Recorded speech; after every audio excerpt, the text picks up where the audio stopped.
कंकाल का रहस्य। चौरा गांव के खेतों में इन दिनों खुदाई का काम चल रहा था। असल में इसी गांव से होकर एक अच्छी सड़क गुजरनी थी, इसलिए यहां खुदाई शुरू की गई थी।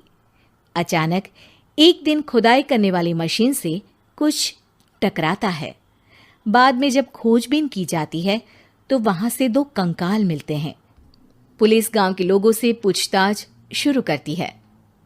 आप लोगों को क्या लगता है ये किसके कंकाल हो सकते हैं?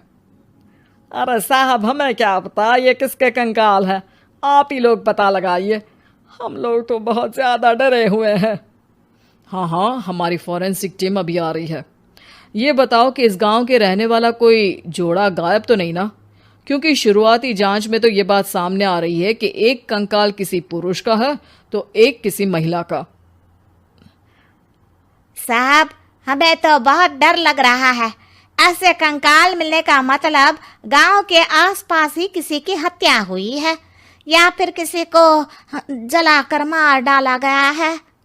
हाँ साहब, हम अपने परिवार को लेकर बहुत ही ज्यादा परेशान हैं। देखिए, आप लोगों की परेशानी हम समझ सकते हैं, लेकिन आप लोगों को पुलिस का सहयोग करना होगा, क्योंकि आपके सहयोग के बगैर हम ये पता नहीं लगा सकते हैं कि आखिर ये किसके कंकाल है और इनकी हत्या किसने की। ठीक है साहब, गांव के लोग आपका पूरा सहयोग करेंगे। हाँ साहब, पूरा सहयोग करेंगे। तो फिर ठीक है, हम अपनी जांच शुरू कर देते हैं। कुछ दिन बाद जांच रिपोर्ट आ जाती है।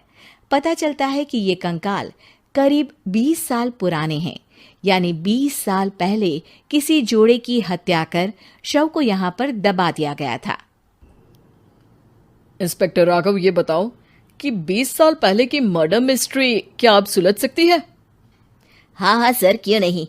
लेकिन अब सबूत और गवाह काफी मिट गए होंगे। मुश्किल तो होगी, लेकिन शायद किसी परिवार को इंसाफ मिल सके। इंस्पेक्टर राघव, आप बिल्कुल सही कह रहे हैं। किसी परिवार को तो इंसाफ मिलेगा ही, और किसी को उसके किए की सजा भी मिलेगी। जी सर, मैंने तो जांच शुरू भी कर दी है। 20 साल पहले इस गांव के 2 जोड़े अचानक कहीं गायब हो गए थे। मैंने दोनों ही परिवारों के बाकी के सदस्यों से बातचीत शुरू की तो उन्होंने बताया कि उनके बच्चे शहर गए थे, लेकिन आज तक वापस नहीं लौटे हैं। लेकिन ये दोनों शव किस परिवार के सदस्यों के हैं, ये कैसे पता चल सकेगा? सर, मैंने डीएनए टेस्ट करवा लिया है। आज शाम तक इसकी रिपोर्ट भी आ जाएगी। अच्छा, ठीक है।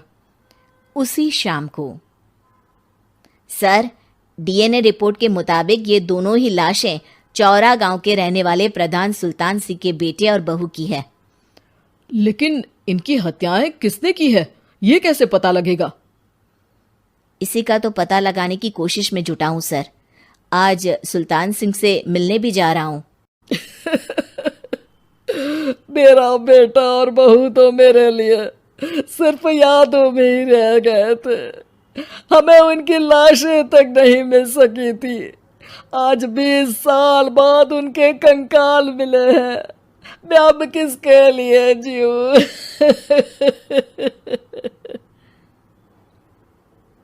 लेकिन सर, क्या आपकी किसी से कोई दुश्मनी थी? अपने बेटे बहू की हत्या के लिए आप किसे जिम्मेदार मान रहे हैं? अब मैं किसका नाम बोलूं? मेरी तो किसी से दुश्मनी नहीं थी, बस मेरे बेटे बहू को कोई वापस ला पाता।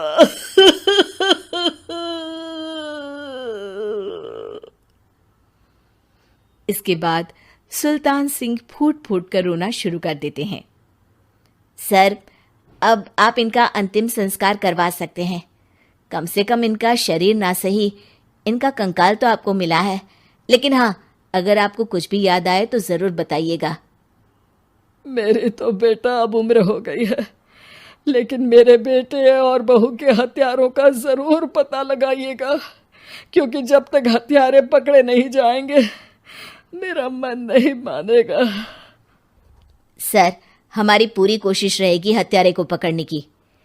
लेकिन एक बात बताइए, उस वक्त आपको किस पर शक गया था?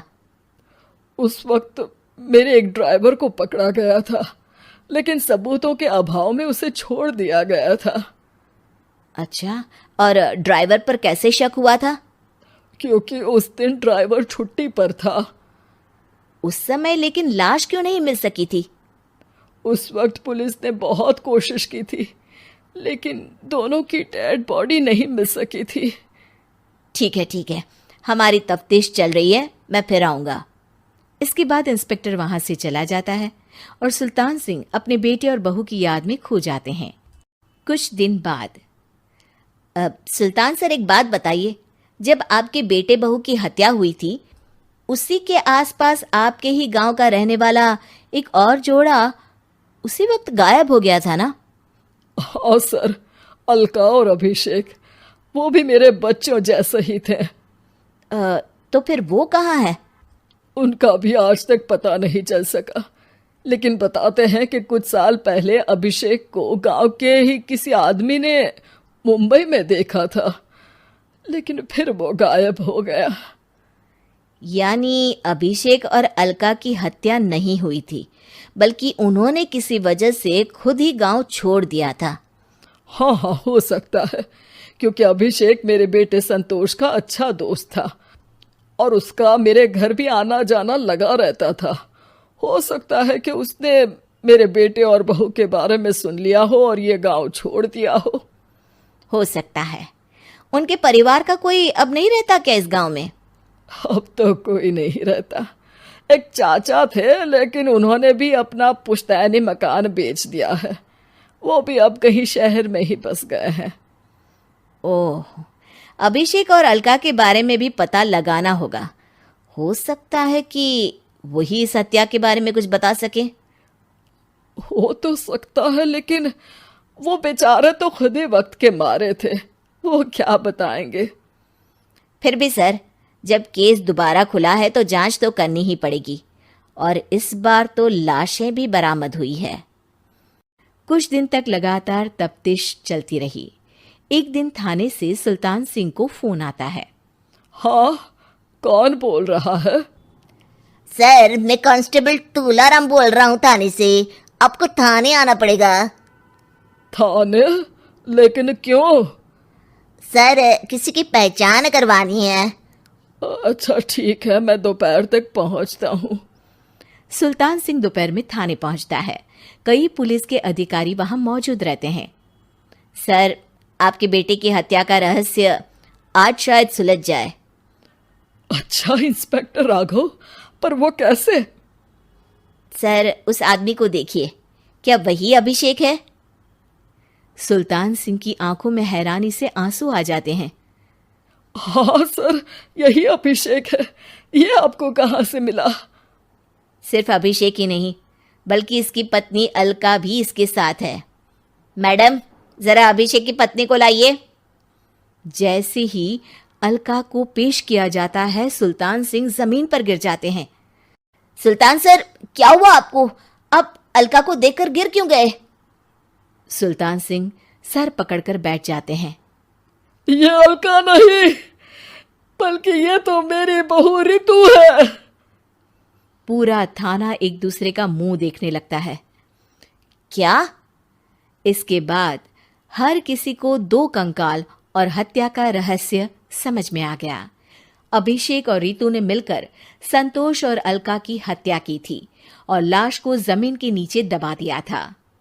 आज 20 साल बाद इस हत्या का रहस्य खुल सका था कि अवैध प्रेम संबंध में 2 मासूमों की जान गई थी।